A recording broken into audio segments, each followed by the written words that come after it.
Okay, so dako tayo mga kapatid sa unang pagtatanong ng ating negative. Brother Mario ng MCGI, 7 minutes. Your time start now. Tanong. Okay. Tanong ko sa'yo. Alam mo ba sa Greek yung salitang nahiwalay? Sa Greek? Alam mo o hindi? Categorical. Bro, hindi tayo magaling sa Greek. Hindi tayo magaling sa Greek. Wag tayo doon kasi ano yan, pagmamayabang yan. Kung meron kang salin na Tagalog. Objection, moderator. Objection. Objection. Bro. Huwag siyang magsalita ng pagyayabang yan kasi unang-una, ang original na salin ng Biblia ay nakasulat sa Greek. Kaya tinatanong ko siya kung alam niya ba yung salitang nahiwalay. Sabihin niya lang kung hindi niya alam, next question ako. Okay. Alam niya ba ito? Hindi, categorical. Okay, nakuha ko na. Counter objection dito, bro Jason, meron ba? Ano bro, kasi wala namang dyan sa yung Greek na yan. Alam natin, hindi tayo marunong sa Greek. Okay. Wala tayo naman doon. Hindi so, tayo, ganito bro. Kasi hindi tayo Grego. Ikaw, kung lahat ba ng Greek, alam mo? Okay. Lahat ba ng salita sa Greek, alam mo? So ganito mga kapatid, judgment natin muna dito ha. So, sabi naman ni Brother Jason, hindi. Tinatanggap ko yun as a valid answer dito, Brother Mario. So, continue ka lang sa tanong mo, bro. Sid, bro. Okay. Sabi mo, ang kaligtasan hindi na nawawala. Yan ang pinupunto mo sa lahat ng stand mo eh. Tanong ko sa'yo, yan kasi pang-unawa mo eh. Tanong ko sa'yo, tumitiwala ka ba sa iyong sariling unawa? Oo o hindi, categorical. Oo, bro. Oo daw. Okay. May babasahin ako, dito ko kukunin yung premise ko. Sabi mo, tumitiwala ka sa sarili mong unawa. Sabi ng Biblia, sa Kawikaan ng 3:5, magtiwala ka sa Panginoon ng buong puso mo at huwag kang magtiwala sa iyong sariling kaunawaan. Tinanong kita, sabi mo, tumitiwala ka sa sarili mong unawa. Sabi ng Biblia, huwag kang titiwala sa sarili mong unawa. Yan, tanong ko sa'yo, tumitiwala ka ba sa sarili mong unawa? Sabi ng Biblia, huwag kang titiwala sa sarili mong unawa eh. Tumitiwala ka ba? Oo o hindi, categorical. Anong sagot mo ulit? Yung sarili kong unawa na ipinaunawa sa akin. Kasi hindi naman pwede akong magano hindi galing sa aking unawa. Kasi ako nagsasalita. Ipinaunawa sa akin. Kaya nang isalitain ko, sarili ko ng unawa. Okay. Ibig sabihin, mali yung sabi mo kaganina. Next question. Next question. Tanong. Ibig sabihin, nagkamali ka sa sinabi mo kaganina na tumitiwala ka sa sarili mong unawa. Nag-oo ka eh. Ibig sabihin, mali yun. Tama ba ito o hindi? Categorical. Bro, kasi ang tanong mo is sariling unawa. Kung sariling unawa lang, lahat ng unawa ng mga bagay na hindi sa pananampalataya, huwag tayo magtitiwala sa sarili nating unawa. Dapat doon tayo next sa unawa. question na lang. Wait lang. Yung na-expect ko kasi bro, yung tanong mo ukol sa pananampalataya. Next question. Okay, next question. Sabi mo kanina, sinusulat ko eh.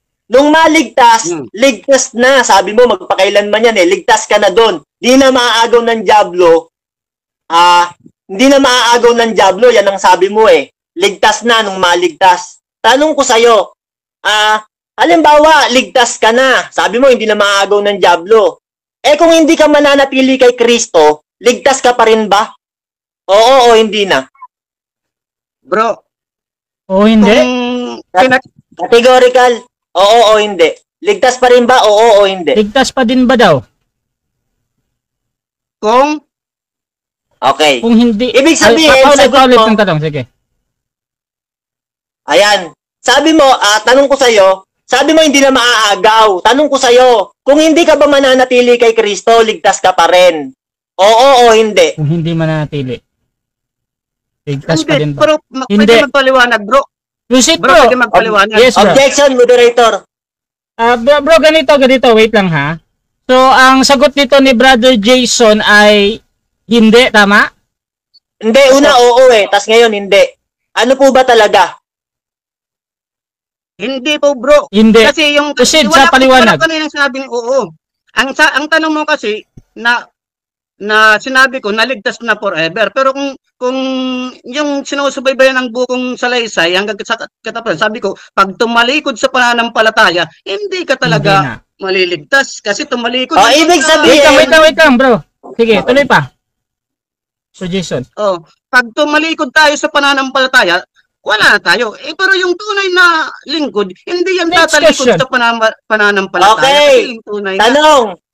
Ibig sabihin, sabi mo, pag tumalikod sa pananampalataya, hindi na maliligtas. Sabi mo yan narinig ka ng maraming tao. Ibig sabihin pala, hindi pala talaga totoo ang once save, always save. Kasi ikaw mismo may sabi, pag tumalikod, hindi na maliligtas eh. Sabi mo eh. Naka-record Ako, bro. to. Okay, Ako, sagot. totoo ang one save, always save sa mga tunay na ligtas. Pero hindi totoo doon sa mga hindi tunay na ligtas. Next question. Ibig sabihin, ibig sabihin, pag tumalikod pala, hindi na maliligtas yung isang tunay na ligtas. Tama ba ito o mali? Tama o Pag mali? hindi maligtas, mali. Kasi Mali. pag hindi maligtas, hindi yan tunay na ligtas. Yung ligtas, tunay na ligtas. Hindi Eto, yan wait lang. sa pananampalataya. Next question. Okay, eto sabi ni Pablo sa Hebreo 10:26, sabi ni Pablo. Si Pablo may sabi nito, sapagkat kung sinasadya natin ang ating pagkakasala, pagtapos na ating matanggap ang katotohanan, yan, si Pablo may sabi niyan eh. Objection mo na. Bro Jason? Binanggit na ganyan. Wala akong binanggit na ganyan. Wala pa tong nilatag na ganyan, Bro Mario. Automatic next question Next yan. question. Proceed. Sabi mo yung magnanakaw, pinangakuan. Sabi mo yan pinangakuan yung magnanakaw eh. Sa stand mo kanina, verbatim, nakasulat, pinangakuan yung magnanakaw na maligtas. Tanong ko sa'yo, saan mababasa na yung magnanakaw, pinangakuan na maligtas? Nakasulat, pinangakuan na maligtas, verbatim. Meron o wala? May mababasa, meron o wala kategorikal? Meron daw. Mayroon. Sabi nga ng magnanakaw na, Panginoon, alalahanin mo ako kung nasa kaharian mo, nasa paraiso ka na. Sabi ng Panginoon, mula ngayon, isasama kita sa paraiso. Ayun, pangako Tanong, yan.